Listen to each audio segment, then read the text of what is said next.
Pois bem, nós estamos com um trabalho diferente hoje para uma palestra, sentado, né? Coisa diferente. Aliás, é a maneira que eu trabalho aí com o plenário, nos encontros de pastores, durante os períodos diurnos, reuniões privadas, e a gente trabalha assim à vontade, respondendo perguntas e respostas, né? Lendo, aprendendo, estudando, conversando. E vamos ver como vamos nos dar com essa experiência aqui com a igreja. Eu creio que vai ser bem aproveitado. Nós temos aqui de início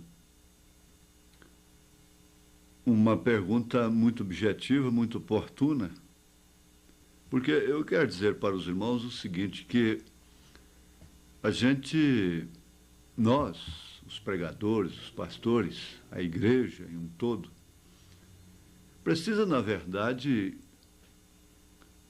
do dia a dia em relação à dimensão humana.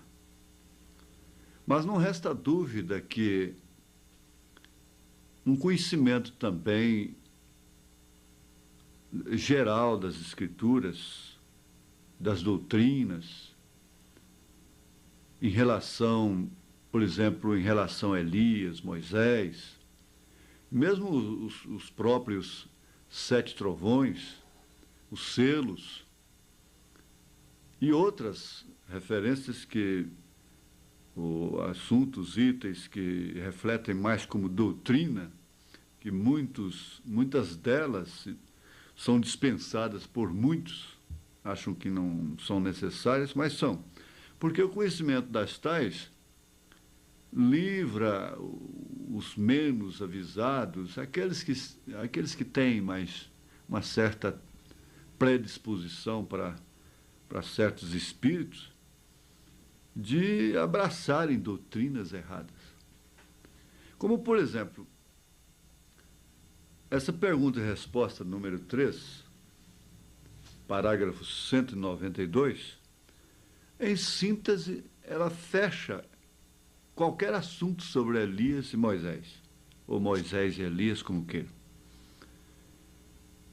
Fizeram uma pergunta para o irmão Branham, o seguinte: Zacarias 4 e Apocalipse 11, verso 13 e 12, falam eles do mesmo ser?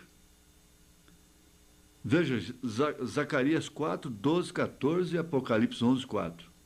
Então as pessoas assinaram o nome. Aqui nós temos aqui Zacarias, capítulo 4, verso 12, 14, não é?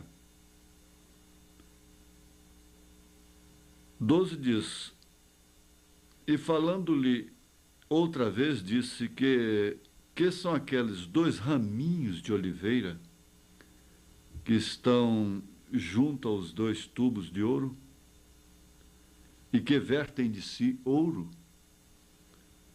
E ele me respondeu dizendo: não sabes o que é isto? E eu disse: não, senhor meu. Então ele disse: estes são os 2 filhos do óleo que estão diante do Senhor de toda a terra. Agora veja, irmãos, como isso é bom, esse conhecimento. Agora, o relacionamento dessa escritura com a do Apocalipse. A pergunta ela é objetiva, ela contribui. Ela não é uma pergunta chamada uma pergunta capciosa, ela não é uma pergunta curiosa. Eu gosto sempre de dar esse exemplo. Quem foi a mulher de Caim? Isso não interessa. Isso não leva ninguém a lugar algum. Mas esse é o tipo da pergunta consciente, é o tipo da pergunta que contribuiu para com toda a igreja, porque isso ficou na fita, tem sido traduzido para o mundo todo, e uma resposta dessa do profeta põe fim ao assunto de Moisés e Elias, porque há doutrinas diversas sobre o caso. Muitos há que dizem que é Enoque e Elias. Isso dentro dos bons parâmetros, né? Das boas linhas, dentro daquele nível sincero, né? Agora, esse nível herético, então, um homem aí é Elias e Moisés. Um gentil é Elias e Moisés ao mesmo tempo. Agora, nós, é claro, não estamos ocupando tempo com isto para responder a tais coisas. Mas, de todos os modos, isso ficou na mensagem, isso está na Bíblia Sagrada, com um objetivo eficaz, porque tudo que está na Bíblia tem eficácia. A igreja precisa dela, ou entendendo ou não entendendo, ela compõe esse complexo de Deus na terra. A igreja forma esse complexo de Deus através da sua palavra. Agora, tudo que está na palavra é como esse prédio aí, é cimento, é ferro, é areia, é tijolo, é madeira, é parafuso, é gesso, tudo compõe, forma esse complexo aí que chama-se um edifício, a casa, não é? Assim também é a Bíblia. Então veja que coisa bonita. A pergunta, como ela foi tão consciente, tão bonita, tão edificante. Apocalipse 11, verso 4. Verso 4. Estas são as duas oliveiras e os dois castiçais que estão diante do Deus da terra. Olha que coerência, que combinação, não é? Com Zacarias. E as pessoas, naturalmente, para confirmarem essa experiência, essa relação de Zacarias com o Apocalipse, perguntaram ao irmão Branham. O irmão Branham não teve trabalho. Ele respondeu com poucas palavras. Ele disse, vejamos Zacarias 4. Sim, são aquelas duas oliveiras. Sim, são as duas oliveiras. E Apocalipse 11 são, sim, é isto. A mesma coisa, são ambas. São Moisés e Elias, as duas oliveiras. Isso quer dizer que aqueles irmãos, naturalmente, saíram dali convictos, certos, porque foram um irmão e uma irmã da igreja que fizeram a pergunta. Deve ter sido um casal, não é? Um casal. E com essa pergunta, a igreja ficou convicta, consciente, de que se trata de Moisés e Elias. Moisés e Elias. Isso a conjunção aí deve chamar a atenção. Moisés e Elias. Nós temos estudado isso já no quinto selo, em outras referências, quando o irmão Branham disse que chegou até a ter a visão, vendo Elias e Moisés mesmo. E aqueles que estiveram lá no primeiro tempo, lá no deserto, no caso de Moisés, depois Elias, no tempo da seca, no tempo de Jezabel, e os mesmos no Monte da Transfiguração. Elias, Moisés, quando Pedro pediu, façamos aqui 3 tabernáculos, um para ti, outro para Elias, outro para Moisés. Veja, isso quer dizer, no que Jesus estivesse, Pedro estaria também, não é? Então, irmãos, eu gosto de apreciar estas coisas, tomando o sentido que aquilo tomou lá no momento. Aquele casal deve ter saído convicto. Não, irmão Branham respondeu. O profeta respondeu. É claro que a salvação deles não estava dependendo disto, mas O completo conhecimento dependia. Para completar o seu conhecimento. Então, isso aumenta o conhecimento nas Escrituras, porque nós sabemos, particularmente, como eleitos que somos, gentios, que Elias e Moisés não é mais para a noiva de nosso Senhor Jesus Cristo, nesse caso aqui, de Zacarias e Apocalipse 11. Elias, para a noiva, é agora. É na sua quarta manifestação, que é o irmão Branham, então encerra-se, parou com os gentios.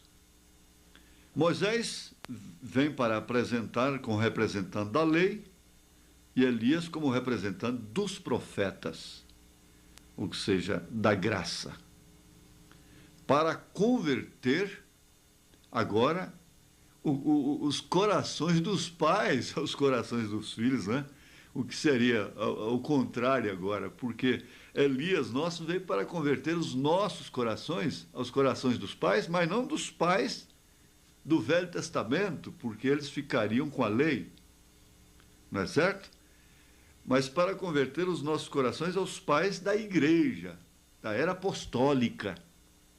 Aí então começou pelo batismo, em nome do Senhor Jesus Cristo, a fé apostólica, né? A unicidade, quem vê a mim vê o Pai. E agora, então, quando Elias e Moisés virem, não é para nós. Não vai ser para nós. Eu costumo dizer com bastante convicção, quem assistir, presenciar o ministério real, verdadeiro de Elias e Moisés aqui na terra, não foi no rapto. Porque isso é uma matemática, porque quando eles entram em cena, são para um exercício de 3 anos e meio, cumprindo assim a metade da última semana das 70 semanas de Daniel. E esses 3 anos e meio aqui tem um acontecimento simultâneo nos céus. Tem sim, que é justamente a ceia, as bodas do Cordeiro. A noiva está lá com ele. Então não tem por que pensar nisto. Nós já estamos convictos disso, a pergunta é muito boa. Se foi oportuna lá, é oportuna aqui hoje.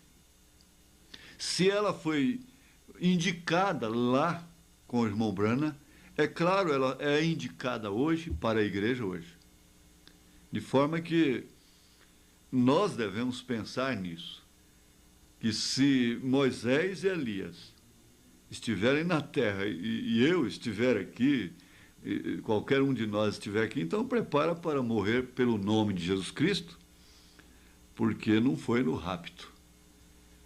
Porque esses acontecimentos são simultâneos. A noiva sobe, Elias e Moisés entram em cena. O diabo se encarna na besta, agora é o cavalo baio, o cavalo amarelo, reunindo as 3 cores, né? E por isso que o cumprimento do 5º e do 6º selo, esse cumprimento é simultâneo, desses 2 selos. Acontecimento na terra e acontecimento no céu. O que está acontecendo em relação à noiva, todos já sabem. É uma mesa de milhares de quilômetros, cada um sentado a seu redor ali, aquela mesa, e o próprio Senhor Jesus Cristo servindo aquela mesa. Ele é o próprio servente dela. E o profeta diz que agora nós vamos chorar. Chorar por quê? Chorar por causa de filho?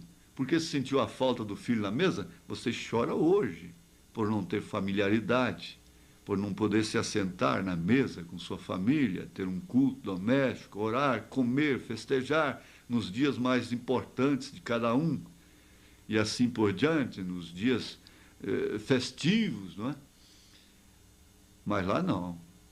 Lá ninguém vai chorar a falta de um marido, de uma esposa, do pai, ou da mãe, o que muito acontece aqui.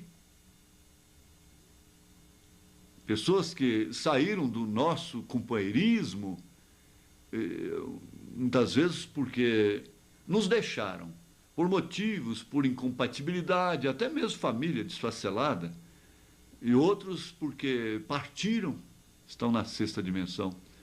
Então lá não seria as bodas do Cordeiro, não seria descanso. Se nós sentíssemos falta dos nossos entes queridos, né? Não, ninguém vai sentir falta de ninguém.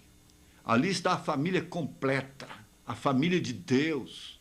Não está faltando nenhum filho, não está faltando nenhuma filha, não está faltando ninguém ali. Não, não, não, não. Aonde está meu filho? Não. As lágrimas lá é de gratidão.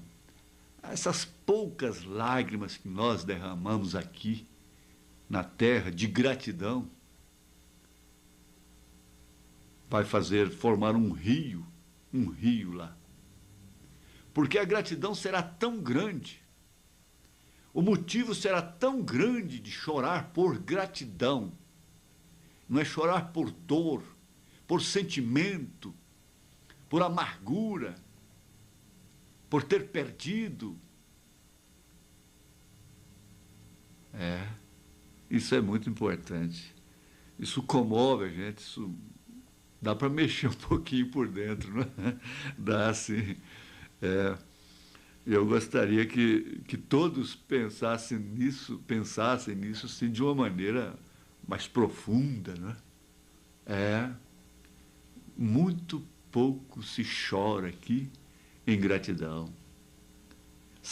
Lembra-se muito pouco daquilo que Davi lembrou, recomendou à sua alma: bendiga o Senhor, louve ao Senhor, ó minha alma. Não te esqueças de nenhum dos seus benefícios. Por que esquecer? Aí então Paulo, com aquela experiência de sofrer, de apanhar, de passar fome, de estar sozinho, de espinho na carne, de espinho no espírito, em todo lugar, ele diz: sede agradecidos. Em tudo dai graças. Em tudo dai graças. E ele, como apóstolo, como profeta, o que diz? Todas as coisas contribuem para o bem daqueles que amam a Deus e que são chamados pelo seu decreto. O que vale dizer? Pela predestinação. É isso, irmã. Irmão, é isso, exatamente isso que está diante de nós. Eu me encontro assim um tanto sensibilizado com este fato, com esta verdade. Agora, pense bem, esse casal, quem sabe, já está na glória, como o irmão Branham já está também. Mas, no entanto, a sua pergunta hoje, aqui nesse momento, moveu as nossas entranhas.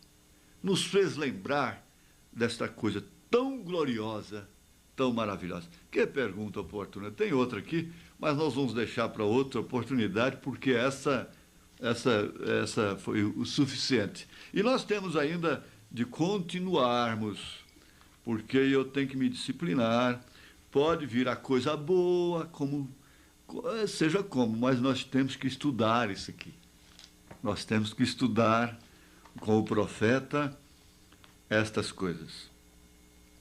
Eu vou continuar assentado, mas a leitura é São João 6 ainda. Agora, desta feita, a partir do verso 60. Do verso 60. São João, capítulo 6, a partir do verso 60.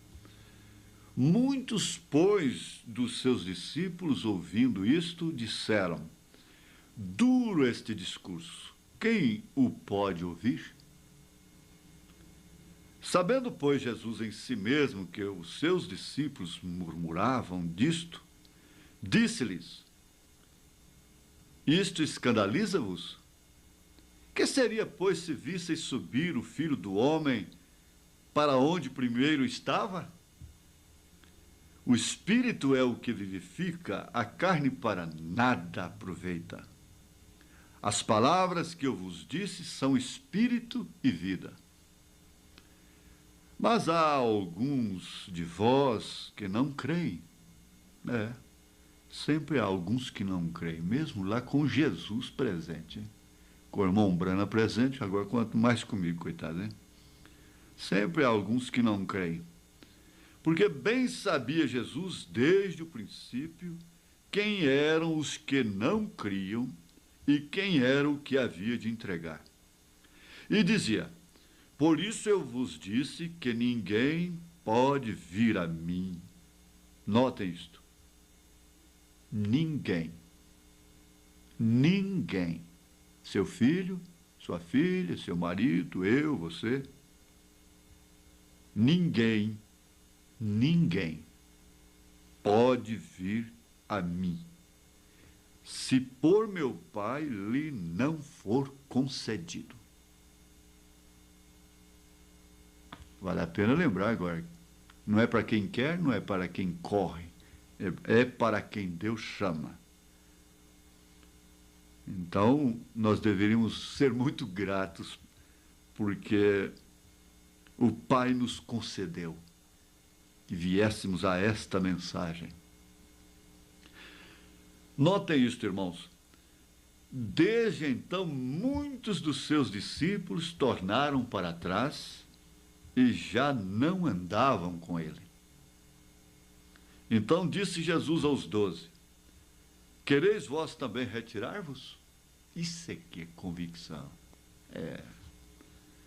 Eu encaro isso aqui como convicção de ministério, de missão. Missão.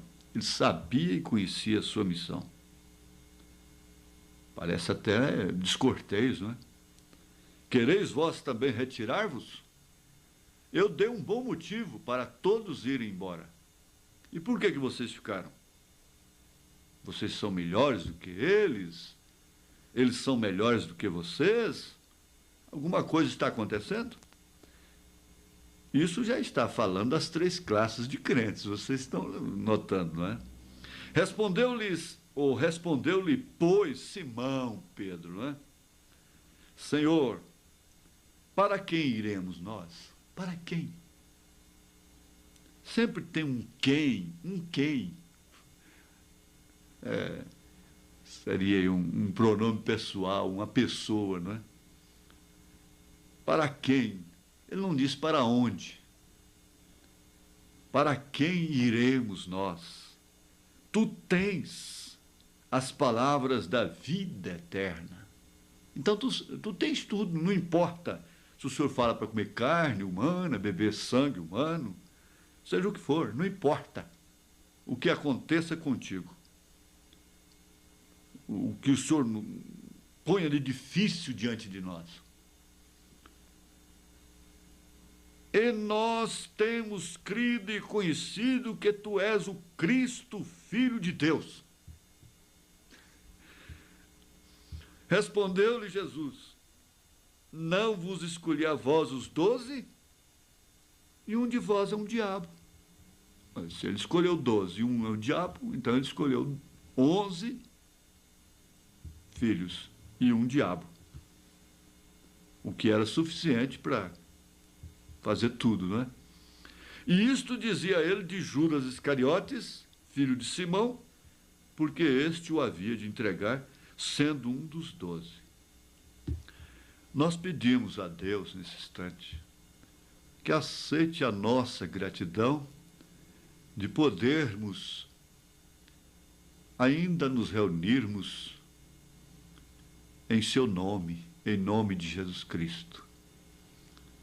E agradecermos essa profundidade, essa largura, esse comprimento, essa altura, na qual Ele tem nos prometido penetrar, estarmos entre esses pontos, entre esses 4 pontos.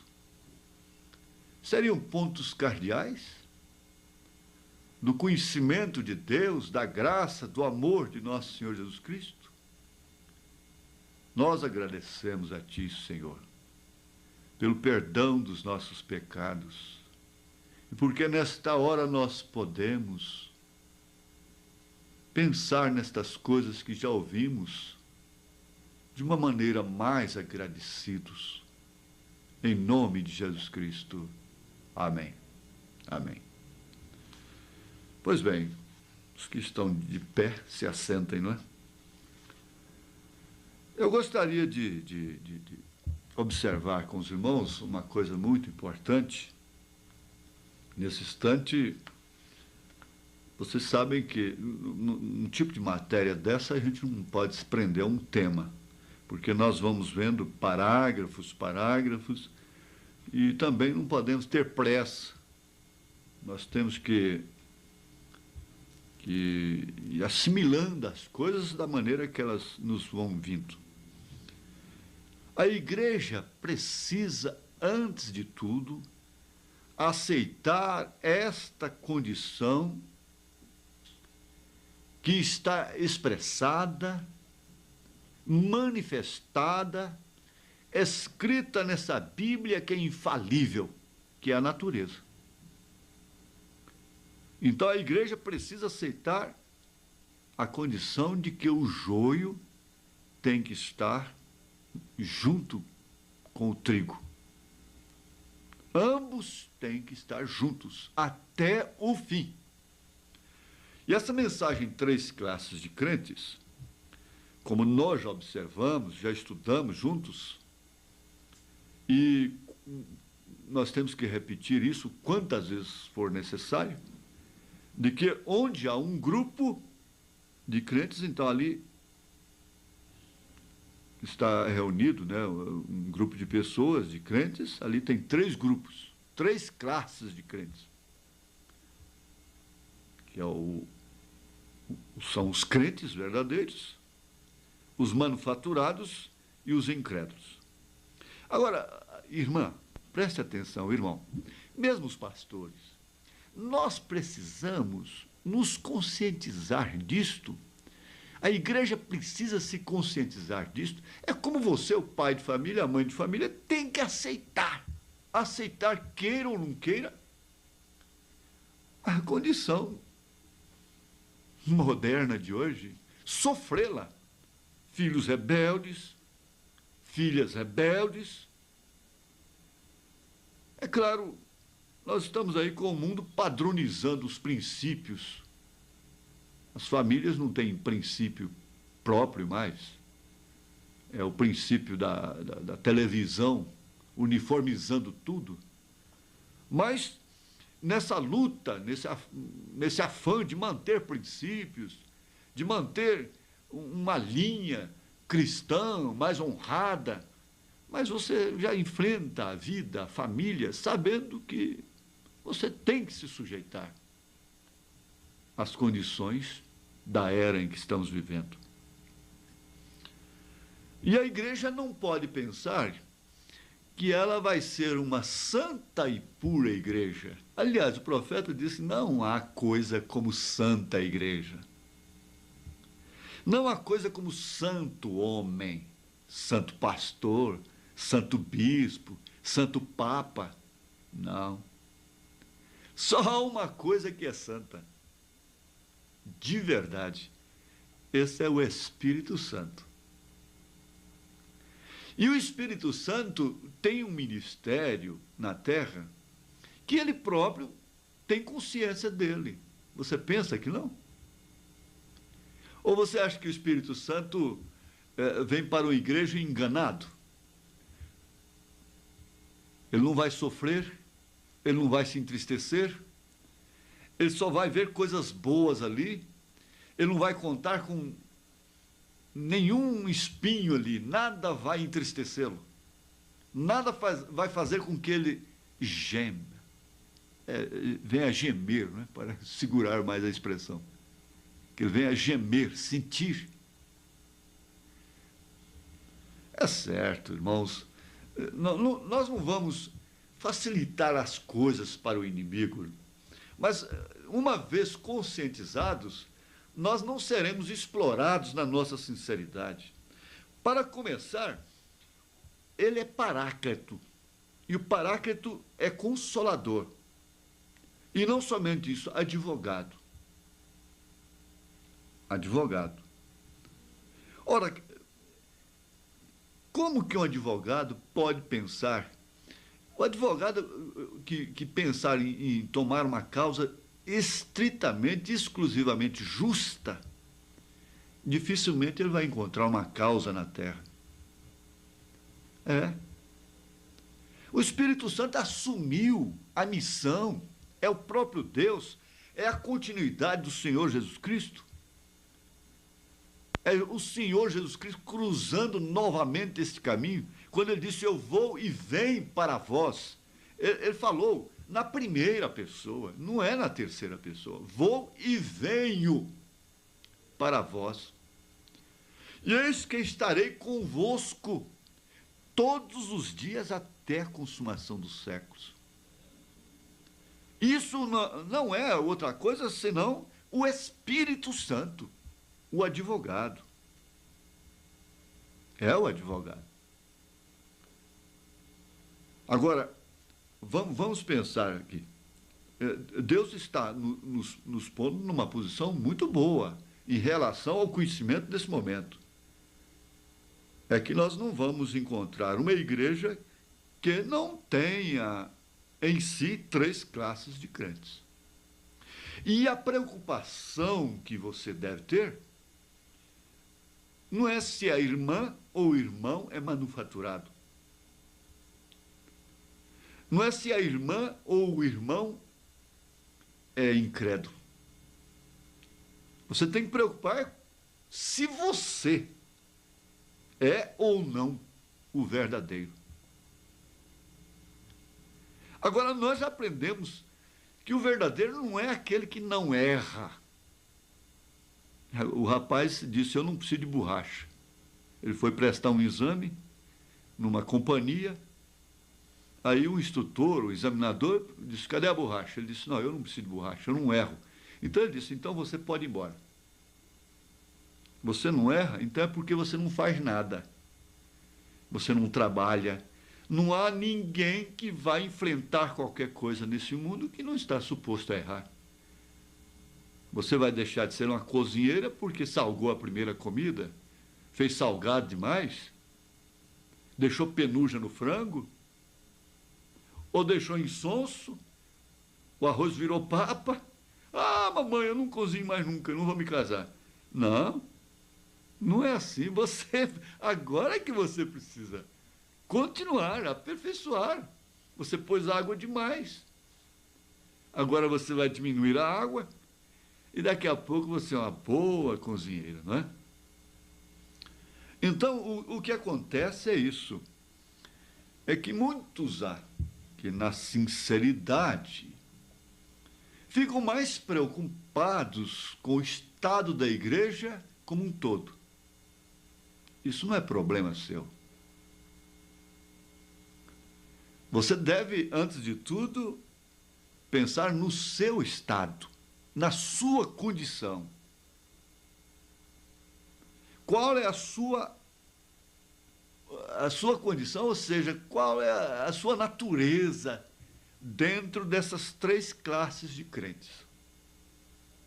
E como eu já afirmei, que os verdadeiros não são aqueles que não erram. Os verdadeiros são aqueles que creem.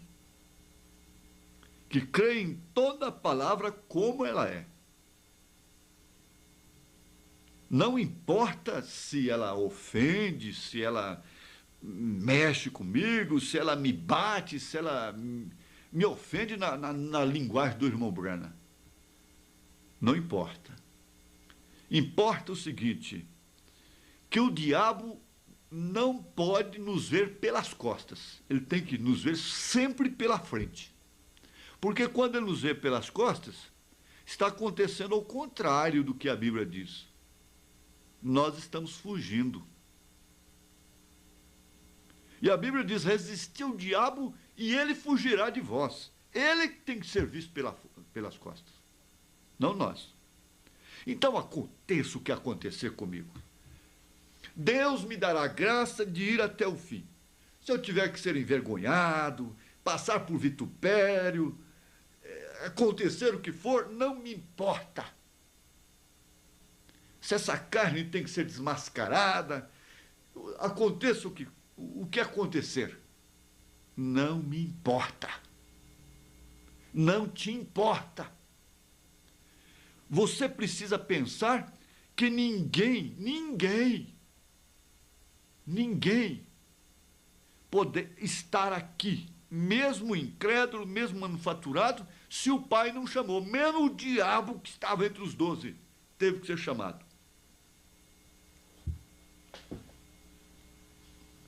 O Judas, ele foi chamado, ele não foi de oferecido. Ele não foi um intruso.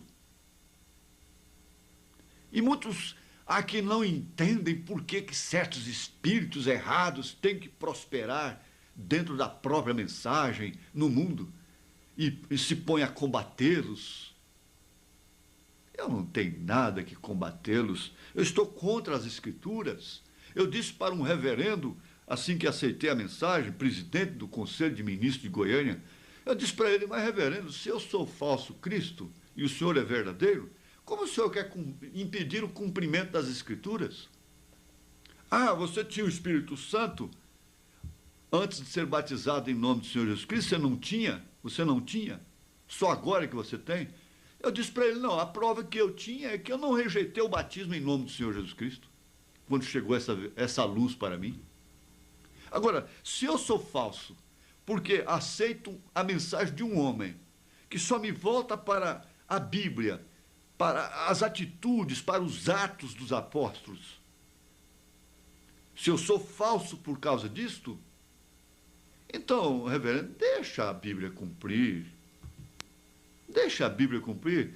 Atendo o conselho de Natanael. Se for de Deus, Gamaliel, se for de Deus, isso prospera. Se não for, mas não é assim, não é assim mesmo, Gamaliel. Você vai me desculpar, não é tudo que não é de Deus que não prospera, não. A prova está aí, a Igreja Católica atravessou os séculos aí, ó. E ela é de Deus, tanto quanto Nabucodonosor foi. Para cumprimento do Apocalipse, para cumprimento das Escrituras. E nós estamos aqui cumprindo as Escrituras em algum sentido. Portanto, irmão, pense um pouquinho. Nós temos sido uma família. Esse ministério nasceu de uma maneira peculiar. Ele foi direto por Deus. Ele nasceu na porta do mercado, numa máquina velha de arroz. Eu tenho sido um fracasso, como diz o profeta, mas eu entendo em que sentido ele falou, e o sentido em que eu tenho sido um fracasso é milhões de vezes pior do que o que ele falou. Eu tenho sido um fracasso. Não resta dúvida. Mas uma convicção eu tenho, de que esse ministério é levantado diretamente por Deus. Coisas muito menores têm derrubado gente por aí, por esse mundo afora, por essa terra afora, do que o que tem acontecido conosco. E nós estamos passando por cima de tudo. Você está passando por cima de tudo. Você não entende, você não compreende. Você não sabe por quê. E vai marchando. Está aqui agora olhando para mim, me ouvindo. Isso não é importante? Eu francamente, acho que os pastores, os conscientizadores, as palestras que nós temos de ter, o tempo do povo que nós tomamos, olha, a gente pode até brincar e tudo, sorrir. Olha, isso não tem nada a ver. Mas vocês notam uma coisa, que a coisa de Deus mesmo, ela é séria, ela é tratada aqui de uma maneira séria. Ela tem sido séria, como ela é mesmo, sem nenhum legalismo, sem nada. Mas a igreja tem que estar conscientizada que ela está entre o joio. E não vai pensar que o joio está lá no campo de futebol, está lá na boate, está lá no motel. Nós não temos que estar preocupados muito com motel, com televisão, com artista de cinema, de televisão. Nossa mensagem não pode estar muito fechada nisso, só nessa linha, não. Vocês sabem disto. Isso é o osso. É osso que está na boca do cachorro. Nós temos o filé. E o joio, eu vou te dizer, o joio não é isso, não. O joio não é nem mesmo denominação mais. Não é nem mesmo isso. A igreja há de aceitar, há de convir que essa lavoura está aí. E ninguém vai poder arrancar. O Senhor disse, não arranque, não tire, porque você vai tirar trigo junto. Ele disse claramente quem foi que semeou o joio. No meio do trigo. O joio foi semeado na lavoura do Senhor, não foi na lavoura do diabo. Não foi Jesus, o Senhor, que foi semear trigo na lavoura do diabo. O diabo vestido de preto, não é? Aquela coisa esquisita, fez a roça, lavou, arou, fez tudo e plantou seu joio tão bem plantadinho lá. Aí de noite Jesus foi lá escondido, entrou pela janela e semeou lá o trigo no meio do joio. Não, foi ao contrário. O Senhor semeou o trigo, arou a terra, a lavoura é de Jesus. O terreno é de Jesus, esse terreno é você. Em você tem joio, tem trigo, em você tem cão branco, tem cão preto. Em você tem Romanos 7. Em você tem a lei do entendimento lá dentro que condena tudo que é errado. Tem a vontade de fazer só o que é certo, só o que é bom. Quando menos espera, você está fazendo o que é mal. Esse terreno é de Jesus. Foi o joio quem semeou. É um intruso. Agora, você vai aceitar isso no sentido individual, da sua própria pessoa, para que você possa duvidar-se? Sim, é necessário que haja uma dúvida de seus próprios sentimentos, do seu próprio ego, de suas próprias maneiras.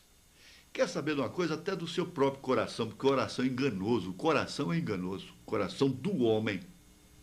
Só não aquela coisinha pequenininha que fica lá dentro.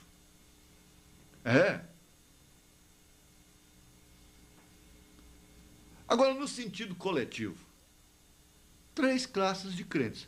E você não vai se preocupar mais com quem está errado, com quem é manufaturado, quem não é. Veja se Pedro, João, os apóstolos, os 11 ficaram preocupados com Judas. Nós vamos entregá-lo a Satanás. Eu não vou mais na reunião de Jesus por causa do Judas. Eu não vou mais nesse conselho, não vou mais nesse encontro, não vou mais nesse ministério por causa do Judas. O irmão Branham falou para aquele irmão, você fica menor do que ele. E agora? Os apóstolos não se incomodaram. Todos eles foram até a última hora. O próprio Senhor Jesus Cristo conservou a coisa lá dentro. Conservou lá dentro. Jesus não negou nem mesmo o poder de Judas expulsar demônios e curar enfermos.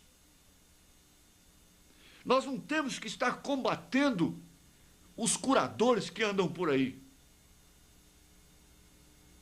Nós não temos tempo para isto. Nós não estamos a fim de ficarmos acusando a quem quer que seja.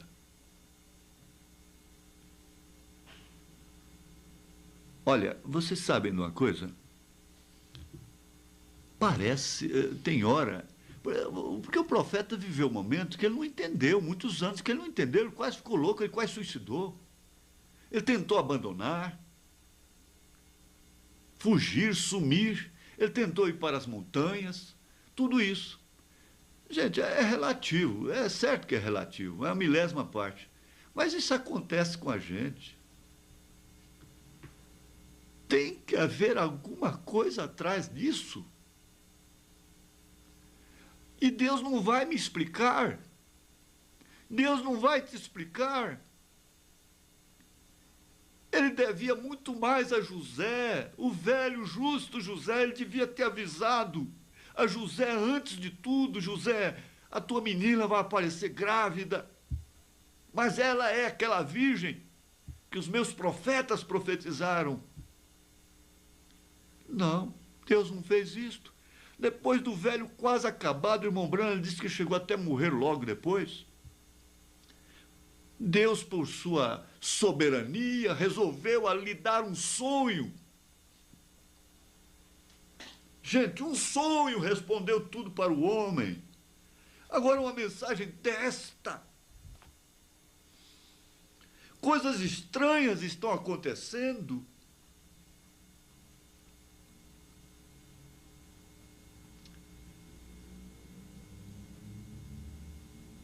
Teria que haver uma reflexão de autoacusação, de autorreprovação constante, e nos furando, nos retalhando como os falsos profetas, falsos não, eles eram verdadeiros profetas de Baal.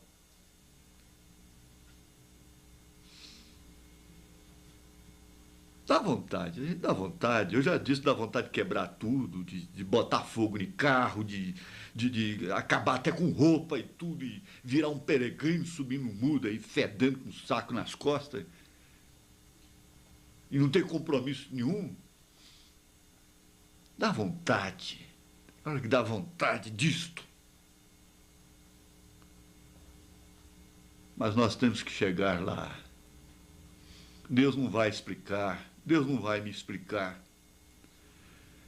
Até mesmo para orar pelos enfermos, uma questão, eu aprendi uma coisa, o seguinte: se Deus quer fazer uma coisa, por que eu tenho que estar pedindo para Ele fazer aquilo que Ele quer fazer?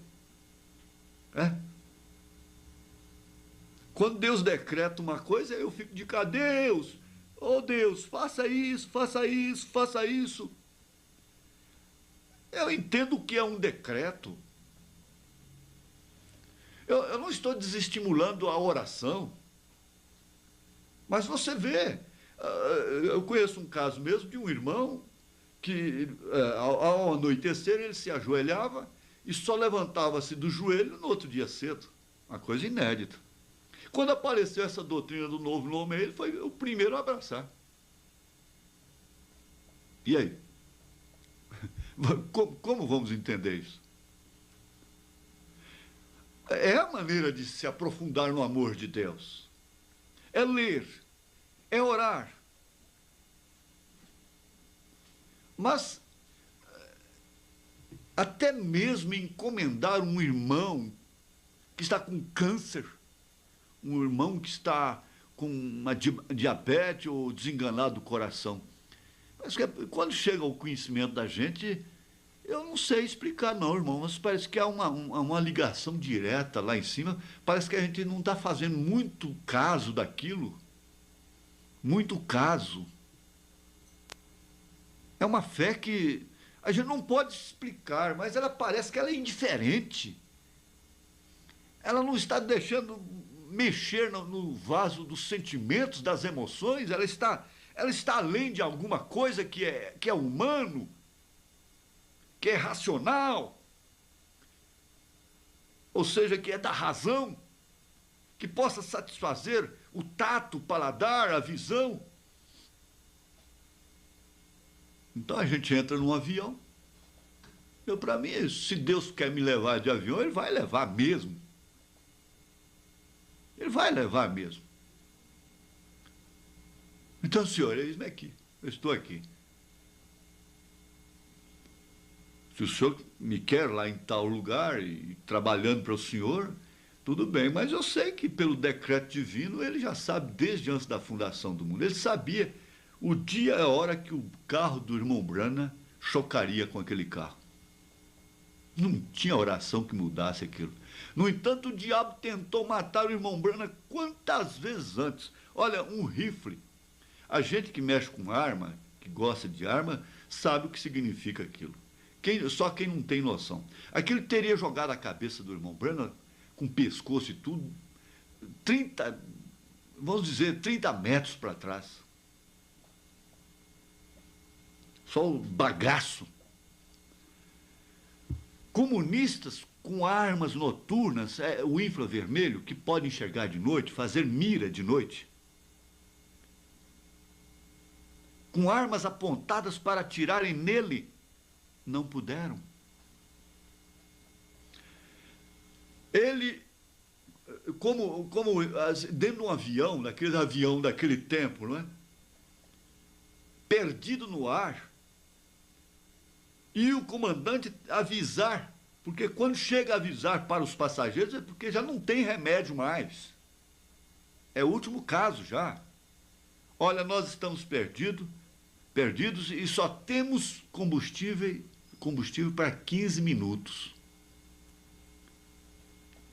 O diabo não pôde matar o irmão Brana. O hino diz que não se pode matar um crente. Porque, na verdade, o crente não morre, mesmo o físico morrendo. Essa é outra parte. Mas, irmã, espera aí. Você sabe que, às vezes, mesmo com um tumor maligno, você pode viver 30 anos? Um espinho na carne. Deus não deixar enraizar, ele faz com que você cumpra a sua missão aqui, os seus dias aqui, sofrendo de um câncer, sofrendo de uma diabetes em alto grau, sofrendo de chaga no coração. Isso não é só em relação aos crentes, não, há também aos descrentes.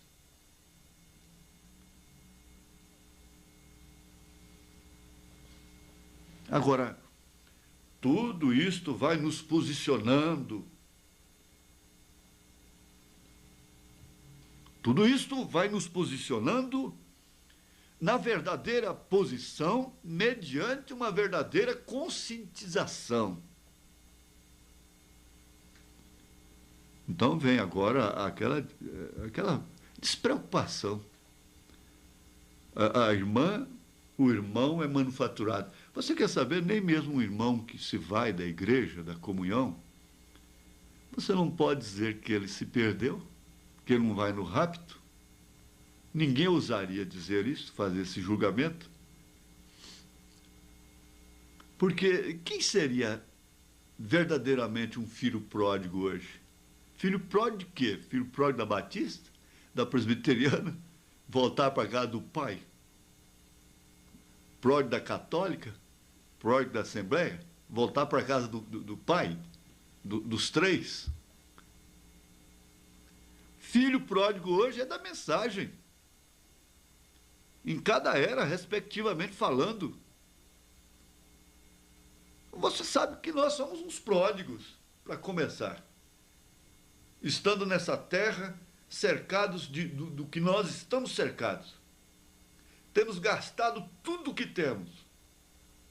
Os valores morais, por mais que os tentamos, né? Tentamos preservá-los, eles vão saindo entre os dedos. A condição da família mostra isso aí. Você tem que aceitar a condição imposta pela modernidade, pela sociedade atual. Agora, como que vamos nos identificar? Então o profeta diz, o primeiro grupo, eu vou já encerrar, mas o primeiro grupo são crentes. crentes manufaturados, em segundo lugar, e em terceiro lugar, incrédulos. Porém, tão certo como nós nos sentamos aqui, nesse instante, nesta noite, porque estava pregando à noite, esse grupo está sempre reunido. Onde quer que as pessoas se ajuntem, nós encontramos este grupo e sempre os temos encontrado e provavelmente sempre os teremos até a próxima ceia. Não. Até a vinda do Senhor. Esse é o parágrafo 44. Até a vinda do Senhor. Aqui no 52, no parágrafo 52, ele diz: quando as multidões estavam se separando entre os crentes e incrédulos e crentes manufaturados, ali estavam todos os três deles encontrando-se bem ali, na mesma igreja, na mesma congregação, comendo do mesmo pão, da mesma mensagem. Bem ali, naquela única associação de pessoas.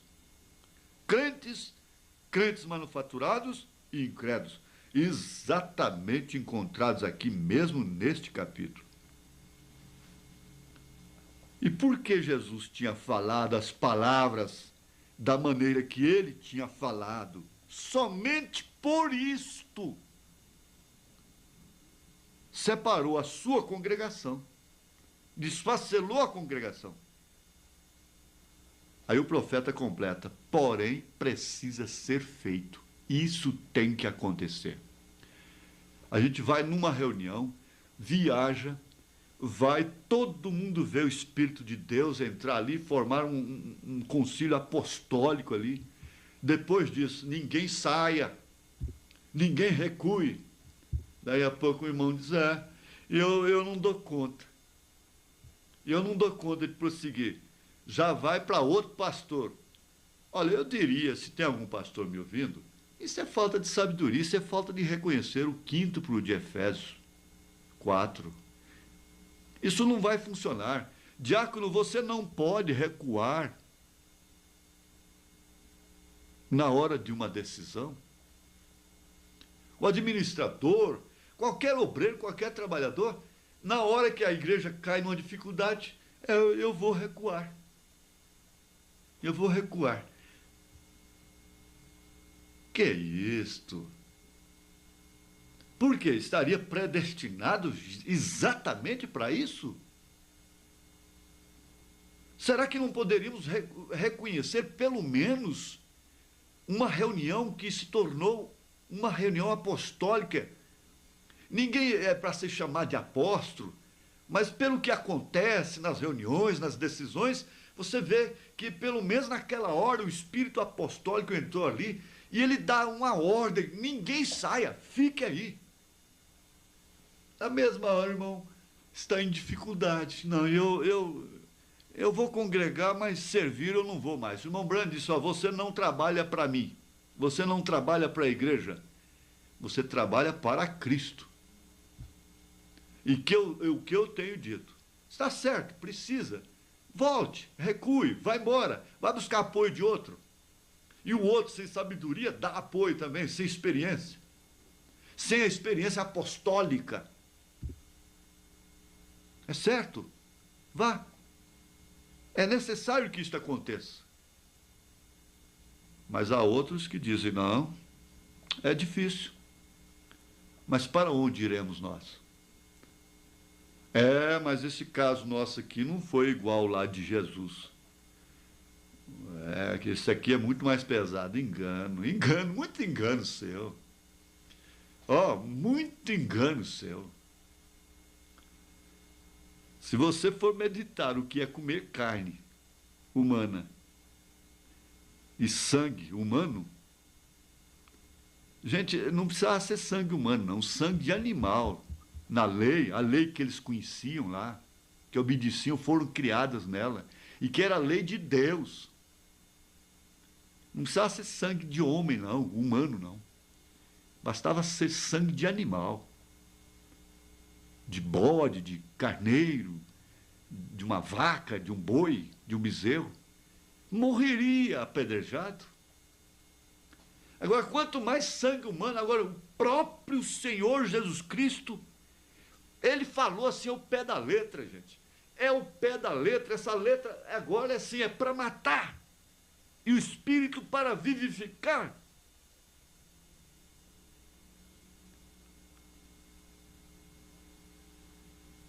Quem não comer da minha carne e não beber do meu sangue,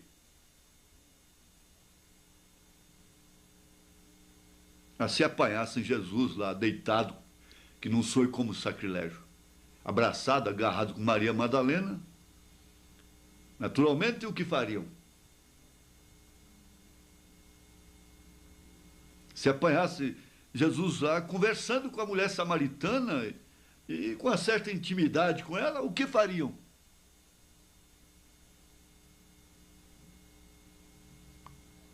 Você sabe que, para começar, ele não seria apedrejado. Se ele fosse no ambiente próprio e ressarcisse, pagasse a prostituta, ela não tinha direito. Ninguém podia fazer nada com ele.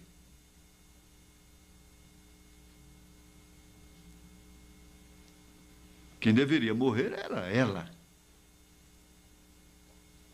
Se ela infringisse os limites.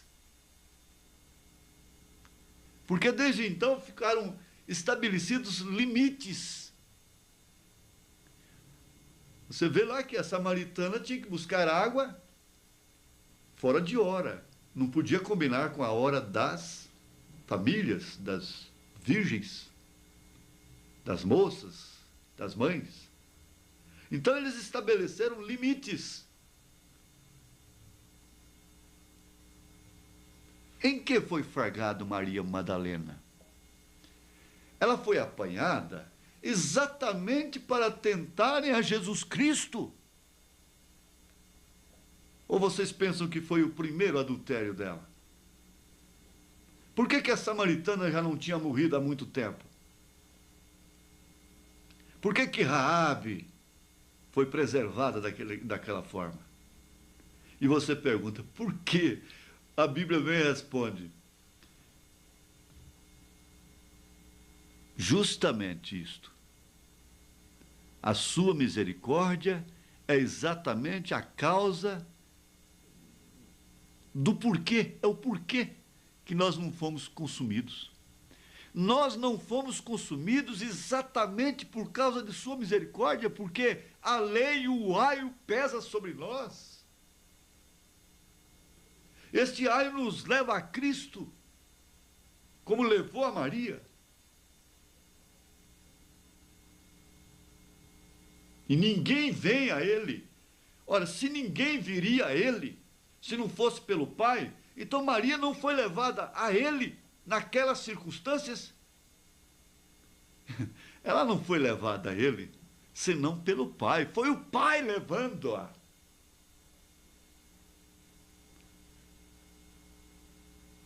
E você pensa que nós vamos a Jesus, através do Pai, somente na igreja, somente na sociedade, somente aqui? Somente para o julgamento? Somente para as pedras?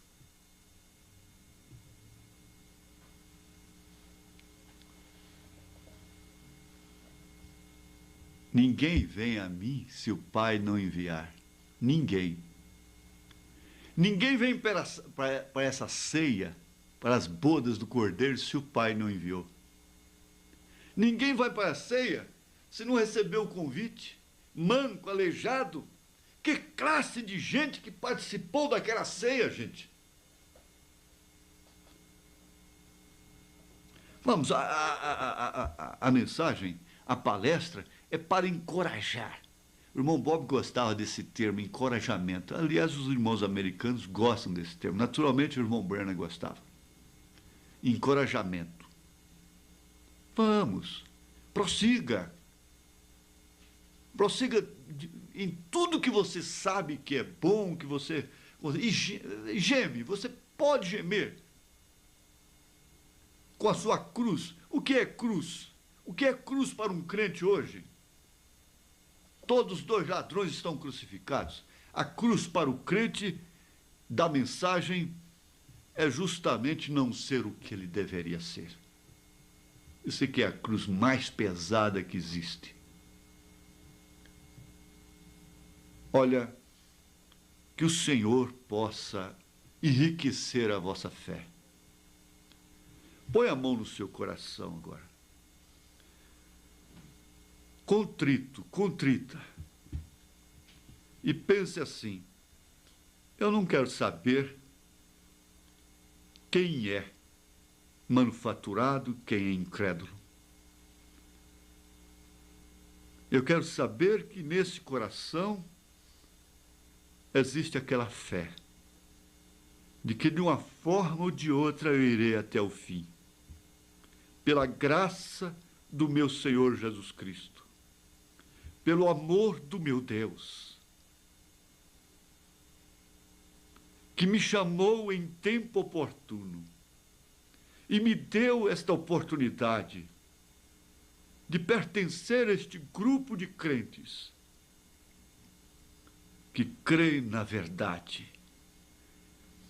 E agora eu aceito a minha posição em Cristo, indiferentemente das outras classes, de quaisquer pessoas.